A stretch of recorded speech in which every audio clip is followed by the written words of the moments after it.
Hello, my name is Benjamin Hart. I'm an American attorney and the managing director of Integrity Legal here in Bangkok, Thailand.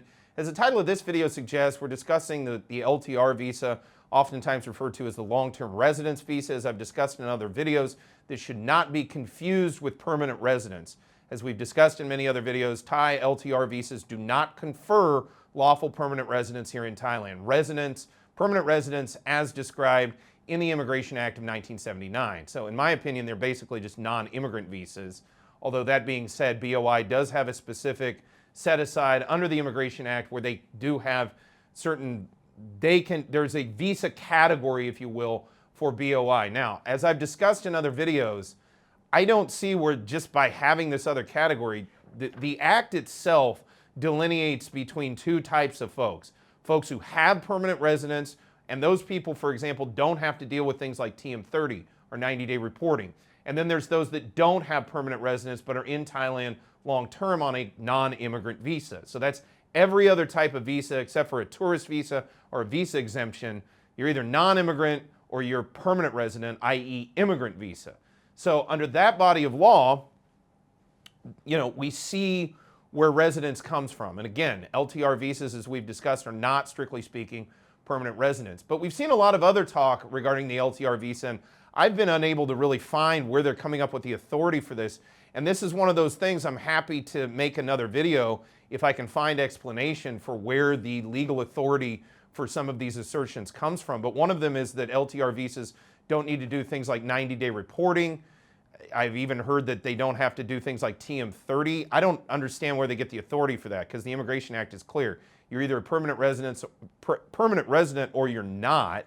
And if you're not a permanent resident, then under the Act, it seems pretty clear to me that you've got to deal with those issues. Now, I'm not trying to make people have to deal with something they don't want to deal with, but failure to understand the actual reality of the law can lead people to some problems.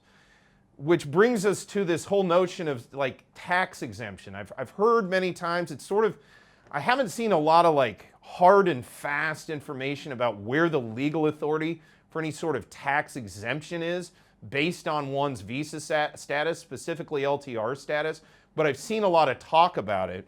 I thought of making this video after reading a recent comment on our channel, quote, "Can you please do a video about the LTR visa and its tax exemption benefits for wealthy global citizens, and if the new tax rules will impact?" Well, my thing is you need new tax rules promulgated, presumably, to change the tax liability on someone because their visa status does not pertain to their tax status per se. It doesn't impact it directly. And we've talked about this at length in other videos.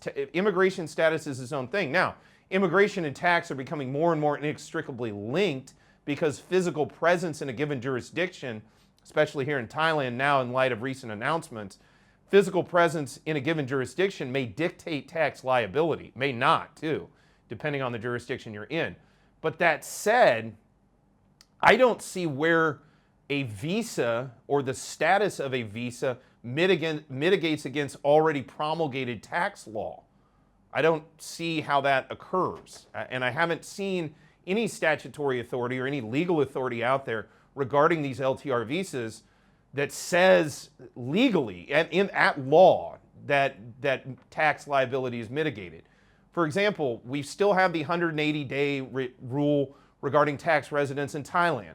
I had heard it in the past as 183 days. I had read it in the past as 183 days, but I'm going to take the lower number at 180 days, and let's just presume that to be on the safe side. Where does it say it's 180 days unless you're in X type of visa? And even if it did say that, like online or something, where's the legal authority that changes the tax code based on your visa status? As we've discussed, it's kind of similar to the notion of house books. In the past, there was a lot of conflation of analysis regarding, oh, I have a Thai yellow house book, therefore I don't have to do a TM30. Therefore, I don't have to do 90-day reporting. And as we did the analysis with regard to that, the Civil Registration Act, as amended, I believe, in 1991, did allow foreigners to have yellow house books. They were allowed to get house books similar to those of Thais. Didn't change anything about the Immigration Act of 1979, which says that you still got to do 90-day reporting. You still got to do TM30. I view this analysis similarly. I've yet to, and I've looked, I haven't looked extensively, but I've taken, you know, about half an hour to go through the internet and try to find the tax authority where LTR folks that talk about the LTR are claiming it's tax exempt, and I can't find it. You know, and I do understand BOI, which I believe these LTRs are issued under the auspices of BOI. They do have certain authority with regard to concessions for folks doing business in Thailand, so business coming into Thailand, but where I don't see where they have the authority to, by dint alone of issuance of a visa, to change the tax code. I don't see where that's occurred. So until I see that, and look, I'm happy to, you know, if folks have something, email it to us where it says at law, this is, you know, this changes your tax status. I'll happily do a video on it. But as of the time of this video, I haven't been able to find anything at least compelling to me, other than just people talking about it, that shows that legally speaking, LTR visa modifies your legal standing in Thailand to such a degree that it overcomes the present tax code as it sits.